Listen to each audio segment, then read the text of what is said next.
should all be teaching this material, but I think it's also important that it gets taught with integrity. And so what I mean by that is that we know what resources we're using and who's been involved in the development of those resources. And I think it's ideal if the opportunity is available if we teach it together, so Indigenous and non-Indigenous academics, when the opportunity arises, but I also don't think it's realistic to expect we can do that all the time. And we know that our academic Indigenous resources are limited as well, so we can't expect that we're always going to have an Indigenous educator available to be there.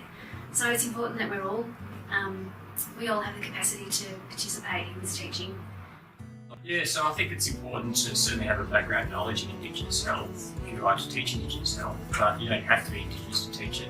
I'm not Indigenous. I find that if I'm teaching Indigenous material, I'll certainly try and become as knowledgeable as I can on that material, but I also think it's important to involve Indigenous people in the teaching, and so there's not the availability of having an Indigenous pharmacist to teach in pharmacy, but we do certainly bring in Indigenous health professionals, and that provides a really important perspective from the Indigenous side as opposed to just me preaching about Indigenous issues where I'm not actually Indigenous.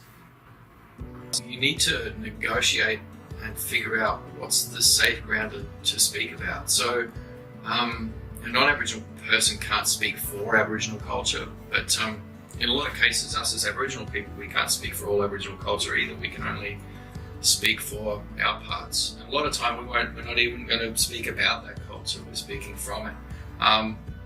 So Aboriginal culture itself is probably, it's something you just talk about, some basic generalisations, some general safe areas that you might find on the Reconciliation Australia website that anybody can talk about. But then when you're actually talking about other things like health statistics, if you're talking about policies, historical policies, if you're talking about stereotypes, things like this, these are safe areas.